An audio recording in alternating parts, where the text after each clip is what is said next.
Bonjour et bienvenue sur GPTV pour cette nouvelle vidéo. Je vais vous parler cette fois-ci de Black Sword Hack. C'est un jeu de rôle d'Alexandre Jeannette, alias Kobayashi, que j'ai eu le plaisir et l'honneur de recevoir il y a quelque temps sur GPTV. Il nous avait parlé justement, en plus de l'ensemble de son œuvre, de ce nouveau jeu de rôle, qui est édité par The Merry Moochman, voilà, de Eric Niedan, hein, que les amateurs de jeux de rôle indépendants connaissent bien. Donc, c'est un jeu de rôle, au regard de son nom, qui est dont le système est basé sur le Black Hat de David Black. Donc on va voir un petit peu s'il y a des ajouts, des différences, à travers un petit feuilletage. Alors c'est vite fait parce que vous allez voir que c'est un petit bouquin, mais c'est un petit bouquin qui contient beaucoup de choses et qui ouvre énormément d'horizons, mais des horizons qui sont plutôt axés vers la fantasy, tendance Dark Fantasy et Sword and Sorcery au regard du système de jeu. On va de suite faire ce petit feuilletage de Black Sword Hack. A de suite.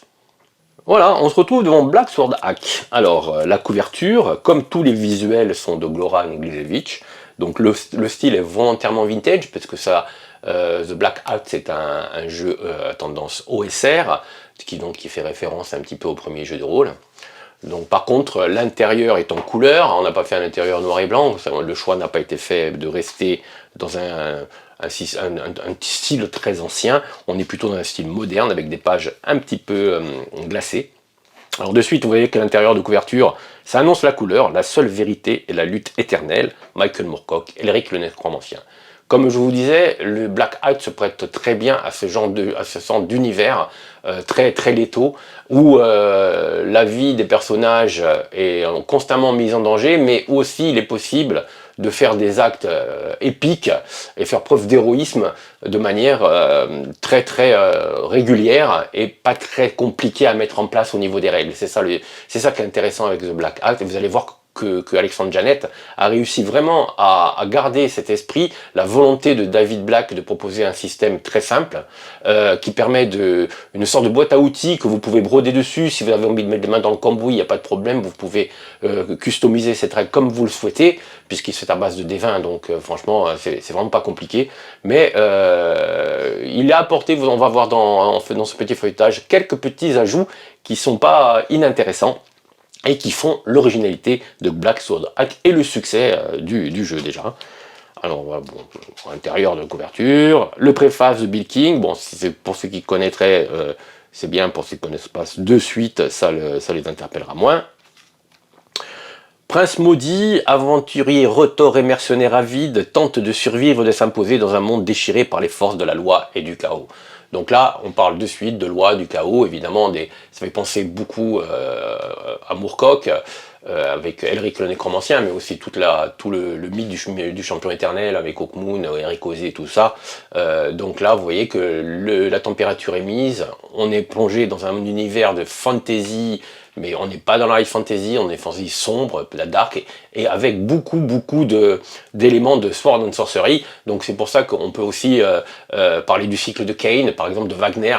Alors, certains n'aiment pas, moi j'avais adoré lire ça, c'est bien bourrin et tout, mais le personnage était très intéressant. Si on peut interpréter un personnage de style Kane dans ce jeu. Donc, table des matières, vous voyez que les dessins font référence à Elric le Nécromancien. Les règles. Alors, le système est très simple. Voilà. Il voulait s'expliquer en 2-3 pages. Le personnage est défini par des attributs. Les attributs sont déterminés au début par entrant 3d6. Et en fonction de ces attributs, vous allez faire des tests. Le meneur de jeu ne jette pratiquement jamais les dés, sauf pour déterminer quelques dégâts, etc. C'est toujours les joueurs qui lancent les dés, même quand c'est les PNJ qui les attaquent. Donc ils se défendent en esquivant ou en faisant une parade.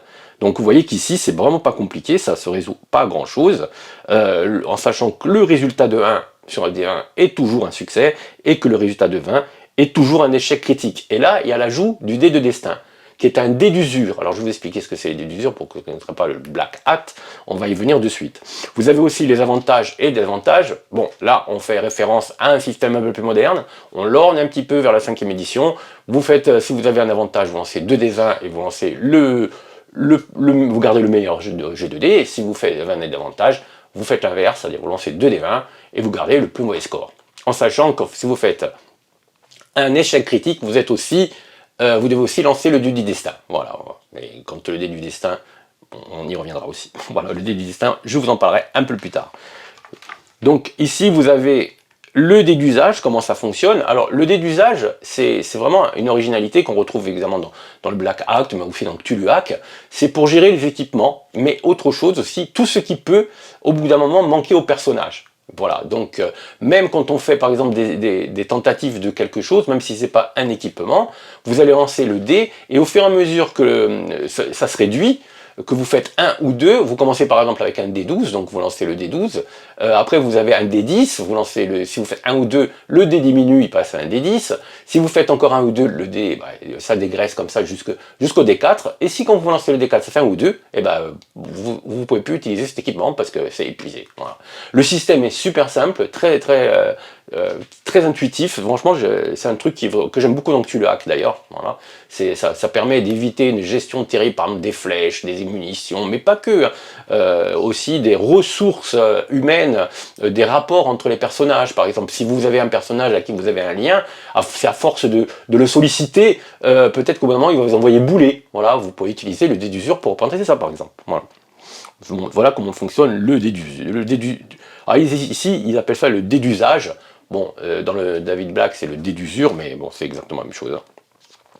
Les distances, alors là, vous avez un arrondissement des distances. On ne mesure pas au centimètre les distances, mais vous pouvez quand même, si vous jouez avec des cases et des figurines, vous avez par exemple adjacent, c'est 1,50 m une case, proche, c'est 10 mètres 6 cases. Donc vous voyez que Kobayashi propose, comme dans l'esprit du Black Out, plusieurs possibilités, c'est-à-dire vous pouvez vraiment peaufiner le jeu, le nourrir, pour finir pratiquement avec un système qui devient aussi, pas complexe, mais aussi complet qu'une règle comme des 5, mais vous pouvez aussi rester en disant, voilà, t'es adjacent, voilà, t'es à distance moyenne. Ça, c'est vraiment le meneur de jeu et les joueurs qui doivent décider de la façon dont ils ont envie d'entamer le jeu. Vous avez des exemples exactement. La perception, voilà, alors que lorsque les personnages cherchent activement quelque chose, ils le trouvent obligatoirement, voilà. Ça fait penser un peu au Gumshoe, quand vous avez, vous ne pouvez pas rater, vous réussissez. Si le personnage dispose que d'un temps limité, il fait un test d'intelligence, c'est-à-dire en fonction de son intelligence, il lance un D20, s'il fait inférieur ou égal, il réussit son test, bon, tout simplement. Le dé du destin, on y vient. Alors là, le dé du destin, ça fait en fonction, si vous faites un échec critique, vous allez lancer le dé du destin. Si vous faites 1 ou 2, votre dé va devenir de D20, pareil, il va descendre. On commence dans ce jeu avec un dé du destin à D6. Après, en fonction de l'expérience, vous allez augmenter votre dé, mais au début, vous commencez à D6. Et quand vous ne pouvez plus, vous descendez D4 et que vous faites 1 ou 2, que vous supprimez, là, vous êtes maudit. Quand on est maudit, c'est pas compliqué. Tout ce que vous entreprenez se fait avec un désavantage. Voilà, c'est ça. Un repos long vous permet de revenir à la normale, voilà, avec votre dé du destin. Vous voyez comme c'est simple, hein, mais malin. Le combat, alors on détermine l'initiative. Le début du round, vous faites un test de sagesse. Le test de sagesse, celui qui fait le meilleur score, commence à frapper. Ça peut être le PNJ ou pas. Quand c'est le joueur doit frapper, il lance il fait son test. Si c'est un test de contact, il va faire de mêlée, par exemple, que ce soit les poings ou une arme, il va faire un test de force. Si il tire à l'arc ou une autre arme, il va faire un test de dex. S'il réussit, il inflige des dégâts.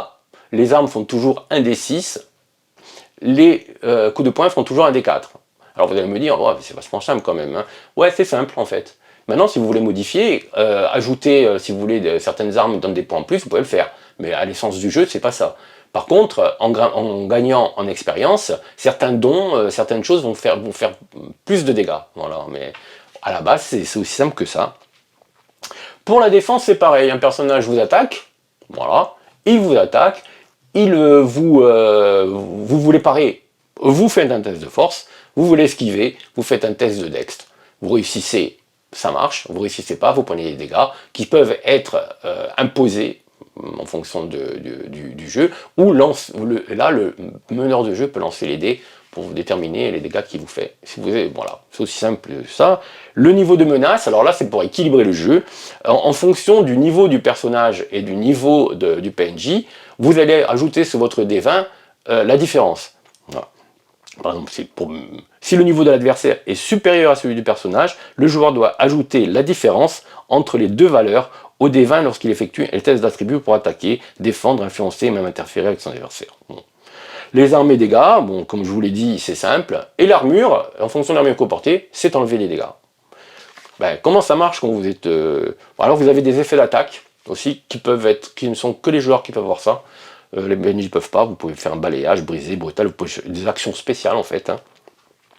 Les dommages continus, bon ça les empoisonnements, etc. Les boucliers, si vous êtes équipé d'un bouclier, évidemment, quand vous faites un test de parade, c'est mieux, donc vous avez un avantage quand vous faites vos tests de parade, donc vous lancez 2 dés. Les points de vie, quand vous diminuez vos points de vie, vous êtes à 0, vous êtes au sol. Bon, un PNJ est éliminé, un personnage tombe au sol, et là on lance un dé, en fonction si vous faites 6, et ben, votre personnage est mort, vous n'avez plus qu'à en retirer. La récupération, repos court, repos long, là vous avez un exemple de combat, c'est très très bien fait. La création de personnage, alors là vous avez les attributs, comme on disait, les 6 attributs, voilà, avec des explications très simples, pour déterminer à quoi servent l'attribut. Par exemple, utiliser la force pour briser des crânes, parer des attaques, défoncer des portes. Utiliser la sagesse pour l'initiative, vaincre la peur, résister au stress mental. Voilà, vous avez plein de petits dessins aussi. Déterminer les attributs, on lance 2d6 et en fonction de les 2d6, on regarde le score que l'on fait. Voilà, c'est aussi simple que ça. Vous choisissez une origine et en fonction de l'origine que vous allez choisir, vous lancez un des 20 et vous allez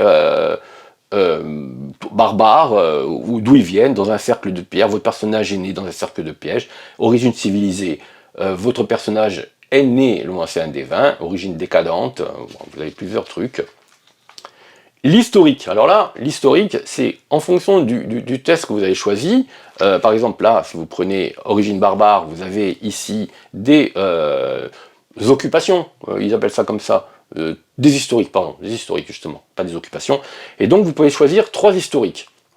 Certains sont uniques, c'est-à-dire que vous ne pouvez pas le prendre 2 fois. Et en fonction de l'historique, vous allez avoir plus loin des possibilités de booster votre personnage. Donc, éclaireur, vous bénéficiez d'un avantage sur vos initiatives, donc vous avez plus de sagesse, vous modifiez votre feuille de personnage, voilà, tout simplement. L'herboriste, vous pourrez créer des 6 bombes de soins qui restaurent des 6 PV plus votre niveau chacun. Pillard, bon, vous avez plein de possibilités. Hein. Dernière touche, les points de vie. Votre total de points de vie est égal à votre score de constitution. Le dé du destin, comme je vous ai dit, on démarre avec un dé 6. Voilà, les dégâts d'armes à menu, un des 6, un des 4, on en a parlé. Et là, vous avez des sous pour acheter l'équipement. Barbare 25, civilisé 50, 100, voilà. Et les langues, voilà. Évidemment. Les équipements, qui vous a prêté de l'argent, ça c'est que vous voulez plus d'argent que on vous en a octroyé, vous pouvez lancer, ça va enrichir votre background pour plus tard. Les listes de prix, en fonction de... Ils sont variables, bon, en fonction de l'endroit où vous vous trouvez, évidemment, vous pouvez ajuster les prix, les poisons, les drogues, les armes. Alors, vous avez plein de petits... pour vous équiper, les armures et les boucliers, vous voyez que protection 1, protection 2, protection 3, et le bouclier, c'est très simple. L'expérience, quand vous grimpez, vous pouvez gagner des... Alors, pour grimper, vous allez remplir... eux, ils disent des histoires, donc vous allez remplir des histoires, vous allez raconter des histoires. C'est un scénario. À chaque scénario, vous allez pouvoir grimper, mais il faut que... le nombre de scénarios, pour grimper par exemple du niveau 2 au niveau 3, il faut que vous ayez fait 2 scénarios. Voilà. En plus de votre... à partir du niveau 1. C'est-à-dire que c'est le nombre de scénarios d'histoire que vous devez exécuter par rapport au niveau, voilà, niveau 4 histoires, tout simplement. Là, vous allez gagner des dons, et là, vous avez plusieurs des dons. Alors, certains dons vous donnent des pouvoirs en sagesse, d'autres de la magie, vous augmentez vos dés de dégâts d'une taille, comme on dit sanguinaire, tu vois. Et savoir interdit, et là, c'est en fonction de vos historiques. Si vous avez sur l'historique démoniste, et bien évidemment, vous pouvez incarner un démoniste, et vous pourrez vous créer un nouveau pacte, invoquer un pouvoir démoniaque, type de démon... Voilà, vous avez des noms de démons, vous lancez un D20. Magie des esprits, c'est si vous êtes un chaman, vous avez des esprits, l'esprit de la faim, tout cela évidemment vous amène des bonus. Hein. La sorcellerie, voilà, si vous avez choisi un personnage qui manie la sorcellerie, voilà, donc il faut qu'il ait l'historique sombre, voilà, sombre savoir, lancer un sort, liste de sorts, voilà, tous les sorts de sorcellerie. trouver à apprendre de nouveaux sorts. Là, vous avez un paquet, mais vous pouvez aussi trouver à apprendre de nouveaux sorts. Les héritages féeriques, si vous avez l'historique, change-l'un. Voilà. Les sciences étranges, pour les inventeurs. Les armes runiques, et bah oui, là, on fait directement référence à Moorcock, hein. Donc, avec le Stormbringer, voilà, avec Montblade, voilà, vous avez différentes armes runiques. Voilà, et en fonction, le marteau de guerre, crâne et sanglant, ça vous fait que j'obtiens un 3, un 10 et un 8, brandissez l'épée bâtarde de la lumière décharnée, ça lui donne son nom. Voilà, vous pouvez tout, c'est absolument génial. L'arme sans être faite d'os, vous lancez des 12. Un bestiaire. Assez complet. Bon, il n'y a pas de dessin, hein, mais bon, c'est la volonté de fournir un bouquin compact, qu'on peut lire dans les transports en commun, par exemple. Donc il n'y a pas énormément de dessins, légionnaires fantômes, mercenaires, mais l'essentiel y est, hein, un peuple serpent, un peu... Voilà. Que trouver sur le corps quand on pille quelqu'un? Voilà. Lancez un dé.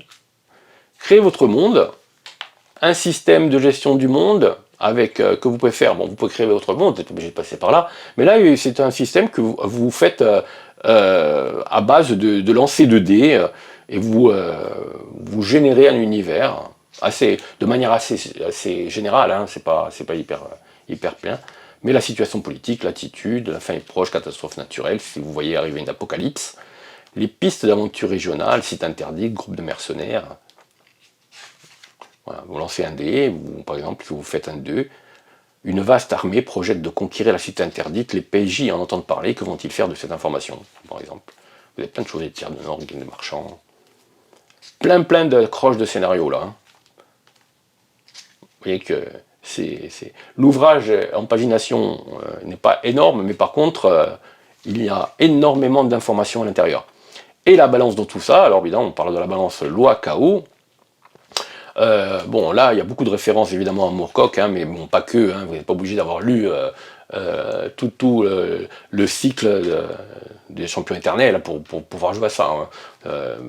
Ça fait aussi référence aussi au cycle des épées de Leiber, par exemple. Monastère, forteresse de la balance, un monastère caché, le chapitre final. Créez votre cité. Comment créer une cité?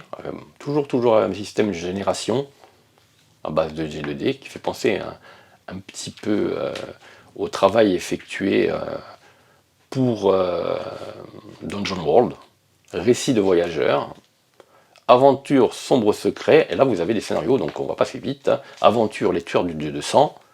Vous voyez qu'il y a des scénarios aussi. Hein. Voilà. MDLR, dernier port du Nord. Voilà. Les appendices, qui vous donnent des informations supplémentaires, des conseils aux PJ, aux personnes, aux meneurs de jeu, conseils des grands anciens, bon, des citations des grands auteurs de fantasy de ce style-là. Black Sword Hack pour les aventuriers solitaires, bah, si vous voulez jouer tout seul, voilà, vous pouvez, tout est fait. Un petit tête de jeu, la bibliographie, les romans de Sforn, sans série favoris, l'oracle des dieux sombres. Alors là, c'est des aides en fait que vous pouvez utiliser ou pas. Quand vous ressentez le besoin de laisser l'histoire de ce personnage partir dans des directions imprévisibles pour tenir en haleine, l'oracle, vous lancez des dés et là ça génère des éléments d'aventure. Le dé d'usage cosmique, la fin du monde, avec un dé d'usage qui est évidemment un compte à rebours jusqu'à la fin du monde. Le monde d'Evelyn, c'est par Evelyn Moreau et partagé sur son blog après la sortie de la première édition de Black Sword Hack. Là, donc, voilà, donc elle a créé un monde que vous pouvez utiliser, bien sûr, qui est à votre disposition. Les créatures impossibles, voilà. Si vous voulez créer un monstre. Les dimensions étranges, voilà. Il y a un portail, où mène le portail, plein de petites aides, des noms classés par origine. Les fiches de perso, vous voyez qu'elle est très simple. Hein. Vous laissez ici le dé du destin, vous le mettez là. Le dé des dégâts au début, comme on disait, un d 4, un d 6, un d 4. Les points de vie actuels sont là. Le max, c'est là.